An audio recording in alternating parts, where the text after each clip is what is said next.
Assalamualaikum semua, selamat pagi. Hari ini 6 hari bulan 8 2026. Pak Andak ada ni meneruskan kerja-kerja apa yang patut kat keliling rumah ni. Hari ni Pak Andak cadang. Pak Andak nak repair balik longkang ni. Bawah dia tu nak perbetulkan sikit. Dah banyak yang dah pecah-pecah bawah tu kan. Pak Andak tebal bawah je lah. Okey. Semalam bersedewan. Moga-moga Wan sihat, insyaAllah. Dah 83 tahun umur Wan. Okey. Pandak dah tengah siapkan nak baju simen ni.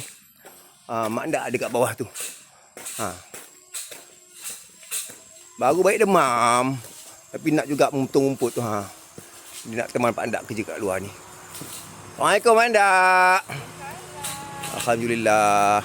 Okey. Mohon doa semua. Doakan kami sihat insyaAllah kat sini semua. Moga-moga Allah Ta'ala juga memudahkan segala urusan. Sihat semua, keluarga, sahabat-sahabat insyaAllah. Assalamualaikum. Sayang semua. Amin amin rabbal alamin. Assalamualaikum semua. Alhamdulillah. Hari dah hampir masuk waktu zuhur. Pak Andak stop setakat ni lah dulu. Okey. Pak Andak buat tanpa longkang je hari ni. Alhamdulillah. Cuaca ikutkan ramalan kaji cuaca, hujan hari ni. Tapi Pak Andak tengok cerah je. Pak Andak pun tawakal je lah. Inilah kejadiannya. Pak Andak tanpa dalam tu je. Okey. Santai tepi-tepi ni yang pecah-pecah ni. Kemudian lah Pak Andak buat. Tu ada pecah sikit-sikit tu. Alhamdulillah. Dapat tempal longkang sampai ke hujung.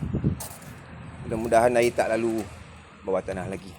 Pak Andak buat bawah je, tampal bawah saja. Alhamdulillah. Assalamualaikum. Sayang semua.